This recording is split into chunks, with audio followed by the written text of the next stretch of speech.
Hello! Through the fourth video, we learned the shocking truth that the death of Jesus on the cross was not just a physical pain and suffering, like having nails driven into his hands and feet, but rather a death of being forsaken by God who sent him. So today's video will start with a question like this. What kind of question could be? The question is, what exactly was the death on the cross? Why did God, who sent the Messiah Jesus to this earth, to directly abandon him on the cross? And how terrifying and dreadful it could have been for Jesus, the Son of God and the Messiah, who performed countless miracles, to be forsaken by God through his death on the cross. Why did he agonize and suffer so much before facing the death on the cross? And why did he cry out in a loud voice towards God on the cross, saying, my God, why have you forsaken me?" Today, we will continue to explore the reasons behind this in the video. First, in order to properly understand the meaning of death on the cross, it is necessary to know what kind of execution method the crucifixion was at the time. During Jesus' time, Israel was under the rule of the powerful Roman Empire. At that time, the Roman Empire was governing one of its colonies, Israel, by appointing its own governors.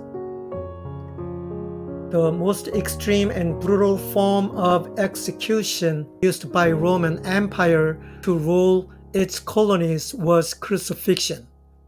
Thus, Jesus ultimately received the sentence of crucifixion as a result of the trial by Pilate, who was the Roman governor of that region at the time. On the surface, it seems that way. However, if you look closely at the scene recorded in the New Testament books of Matthew, Mark, Luke, and John, they are very different from the superficial appearance. This is because, in fact, the governor Pilate recognized the result of the trial, that Jesus was not guilty, and continued to assert not guilty. But why did Governor Pilate not release Jesus and instead order his crucifixion? Surprisingly, it was due to the instigation of the religious leaders of Israel at the time, who had accused Jesus in court, and the Jews who were incited by them strongly threatened with the name of Roman emperor, who had the appointing authority of the governor. The religious leaders at the time had been publicly and sharply criticized by Jesus for completely distorting and misteaching God's will and word to God's people. Moreover, because many Israelites who witnessed the amazing miracles believed in and followed Jesus as the Messiah, became a thorn in the side of those religious leaders. So, they were desperately trying to find any excuse to capture and kill him, ultimately finding the so-called decisive solution of the death on the cross. Because just before Jesus died, he raised a man named Lazarus, who had already been dead for 4 days and was beginning to smell of decay. This act caused a real sensation among the many Jews who had gathered in Jerusalem for the festival. Countless people came to see Lazarus, who had come back to life, and Jesus himself. As this news spread from mouth to mouth, the crowds fervently hailed Jesus as the Messiah, which led religious leaders to even consider abandoning their plot to capture and kill him, which was, let's capture and kill the Jesus this time. However, the decisive solution that the religious leaders found to silence even these Jews who were fervently hailing Jesus as the Messiah was to have him killed on the cross. So it makes us curious. How did killing on the cross have a specific meaning for the Jews of that time? Was it because having Jesus killed on the cross had a specific significance for the Jews of that time that the religious leaders went so far as to capture Jesus and drag him before the Roman governor, even threatening the governor who claimed not guilty in order to forcefully obtain the crucifixion? At the time, the method of crucifixion used by Roman Empire to govern its colonies, death by hanging on a tree, was considered a truly horrible death that the Jews should not die that way ever. So, killing Jesus on the cross could have been akin to a powerful trigger button to the Jews. So, the religious leaders kept pressing Governor Pilate to forcibly use this powerful trigger button. Why? If you look at Deuteronomy chapter 21, verses 22 to 23, the last book of the first 5 Old Testament books, which is the law given by God to the Jews, you will probably understand the reason quickly. What does this passage, which the Jews regard as God's law, say about the death hung on a tree? It states that being hung on a tree is a death cursed by God that defiles the land given by God as an inheritance. Yes, that's right. In this passage from the law given by God, the death hung on a tree serves as decisive evidence that one who was cursed by God, thus defiling the land given by him. Therefore, if Jesus had been crucified on a wooden cross, which was the Roman Empire's method of execution at the time, the Jews would have surely thought, oh, we thought he was the Messiah, but seeing him die on a wooden cross like that, he must have been cursed by God. Oh, we thought he was the Messiah. Turns out he was a fraud. God has directly proven that this Jesus was a fraud by hanging him on a wooden cross and killing him in accordance with the words of Deuteronomy. Therefore, the religious leaders who were gnashing their teeth and waiting for an opportunity at the time seized Jesus and brought him to the Roman governor Pontius Pilate. During the interrogation, the governor Pilate, who claimed not guilty, was strongly threatened by the religious leaders who were mentioning the Roman emperor, his appointing authority. Pressured by this threat, Pilate eventually asked, "What should I do then?" The religious leaders, as if they had been waiting for this moment, shouted, "Crucify him!" and incited the people who had come with them. Thus, with Pilate's permission, Jesus was crucified, dying on a wooden cross as cursed by God, just as stated in Deuteronomy chapter 21. The death of Jesus on the cross was a cunning scheme devised by the religious leaders.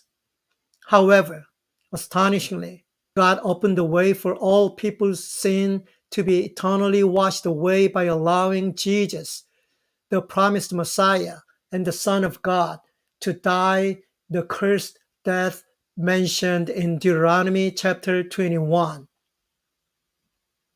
God, who sent Jesus to this earth, diligently testified for over 3 years that this Jesus was truly the Son of God, sent by God, by having Jesus perform incredible miracles in front of the Jews.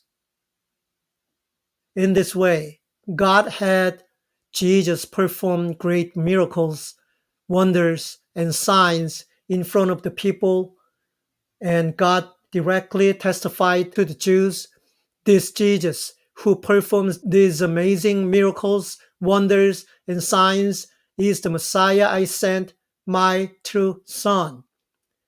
By having Jesus, the Messiah, die a death cursed by God, God opened the way for all of our sins to be washed away forever.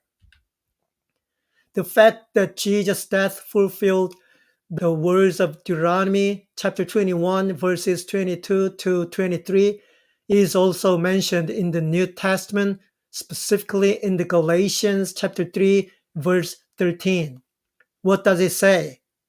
According to the words recorded in Deuteronomy, Jesus truly died the death of being hanged on a tree, cursed by God. However, the amazing fact is that this curse was not the curse that Jesus was to receive. In fact, who does it say should receive the curse? It's exactly us. It is that curse that you and I should have received. In front of the law, which is God's standard for sin, what waits us, who always fall short of the standard, is precisely the judgment for that sin, which is the curse that God's law demands.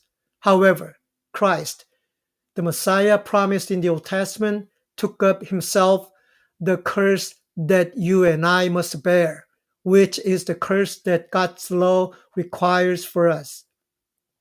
The fact that Jesus, the Messiah, who is the sinless and blameless Son of God, died on a tree, cursed by God in our place, offering himself as such a sacrificial offering, and that through the blood he shed, he has truly said, he has redeemed us, meaning he has paid the appropriate price to save us from the curse that God's law demands we should rightly receive. Thus, the death of Jesus on the cross was a death in which he paid an enormous price that we cannot even dare to imagine. If we were to try to quantify that price, we might be able to calculate it like this. If we were to quantify the pain and the magnitude of the curse that Jesus endured while being forsaken by God on the cross and dying a cursed death, it would likely be equivalent to the amount and magnitude of the eternal suffering and torment that all of humanity, including you and me, must pay in hell for all the sins revealed before God's standard of sin and for the judgment and curse that comes with it. The price that the Messiah, Jesus, the Son of God, paid on our behalf, on behalf of your family and friends, by hanging on the cross and truly bearing all those curses in his death, is astonishing fact that he paid a price that none of us could ever bear by our own strength and ability. God had promised long ago to send the Messiah to the land of Israel at a point in history to fulfill this matter. Finally, God sent the Messiah and fulfilled this will on the cross by forsaking and cursing the Messiah for all of us. Why did it have to be this way? The answer is clear.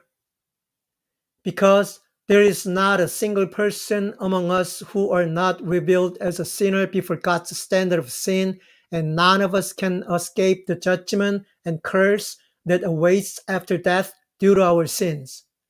This is precisely the meaning contained in the death of Jesus on the cross. It is not simply the pain of nails being driven into his hands and feet, but rather the judgment and curse that all humanity must receive from God for the sins of mankind. Jesus Christ, the Son of God, took upon himself all the judgment and curse as the Messiah, dying the death of being forsaken by God and bearing the curse in our place.